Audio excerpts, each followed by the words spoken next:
I think agents are a little faster. They're definitely faster than publishers.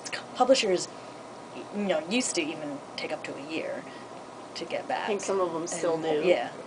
Another reason to get an agent, because a publisher will respond very fast to an agent, but they won't respond to unagented work as quickly. Okay.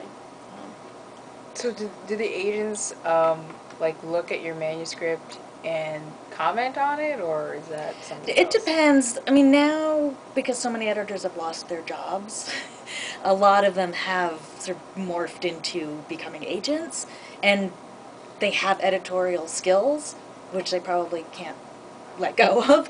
But so they work very closely with their clients, which I hate that word, but with the writers that they take on, and they kind of help mold the manuscript so that it is more likely to be accepted. Mm-hmm. So there's more and more agents like that, but there are agents who don't do that, and it's sort of up to you. I mean, what kind of an agent do you want? Do you want an agent that's gonna edit your work and tell you to make changes even though it's not sold yet? That could be great if you really respect your agent and they have good things to say, but on the other hand, you still might not sell it. They might not be able to sell it even if you make all those changes. So do you want an agent that's just going to say, oh, I love your work, I'll send it out exactly the way it is, and then you kind of work with the editor on the changes. So do you send the agent the whole manuscript or just a few chapters? That also totally depends on what the agent wants, and their desires are completely different. So they vary just as much as the publishers. Yeah. I mean, I think you probably would find for novels, they would look at the first 3 chapters and then see if they want to read the rest of it. They'll let you know. They'll ask for the rest of it. So should you just write the first 3 chapters? No, because then what happens if they say, "Oh, send me the rest," and you haven't written it? Right. Yeah, that would be a bad situation. That's funny. Okay. Have you ever had an idea for a story rejected from one agent or publication and then accepted from the next?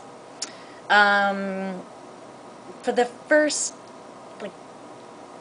12 of my 14 books, they were all with the same editor. Oh, really? And I didn't have an agent because I met him and worked with him. So it was kind of beautiful fantasy ideal, would never happen these days. And he pretty much looked at whatever I did. He rejected some stuff, but he would accept the things that I really, really wanted to do. He ended up rejecting the books that I kind of didn't care about anyway. He sort of could tell. Yeah. And he was willing, he was very willing to sort of publish a lot of my stuff, which maybe he shouldn't.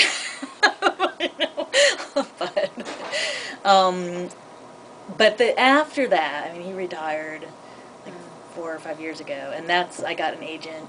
I had a manuscript. It was a picture book, and she shopped it around to a lot of publishers and editors, and I think there were 7 or 8 rejections, and then there was an editor who just liked it immediately and snapped it up, and so does that answer the question? Do I have stuff rejected?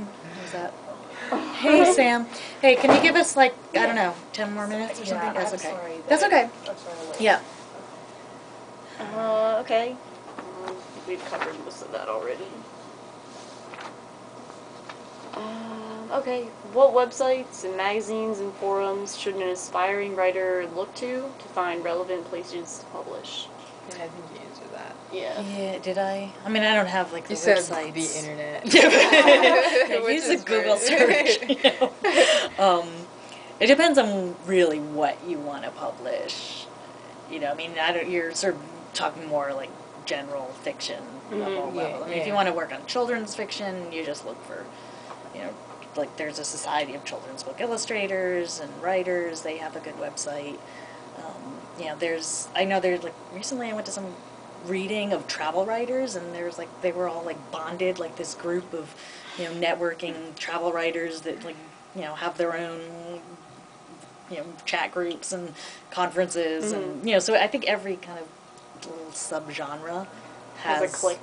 clique, Yeah, you know. like high school. I actually find, in a weird way, Facebook has become a very sort of professional outlook for Really? a lot of writers. Facebook professional? Yeah, yeah. Well, you gotta be careful what you Yeah. put up. Yeah, I mean, if you want to go into that sort of area, I mean, I have like 1,800 friends. I don't know like more than 20, you know? But they're all like writers, illustrators, artists, children's book people, librarians, editors. You know, some of them are names I know, but I've never actually met the person. Mhm. And they kind of all, you know, we post things like when our books are coming out, you know, we post pictures of our galleys. You know, sometimes I ask writerly questions, or I'll say, you know, what, you know, here are 3 titles for my novel. You know, which one do you like best? And like, you know, 30 people will give me their opinions. Hmm. So I kind of use Facebook that way now. I don't use it for friends, Right. you know, even though there are some people who are my friends. But and I find that there's a lot of writers that are all sort of networking friends with each other, you know, and it kind of makes the world a little bit smaller. Mhm. Mhm, yeah, it is. Yeah.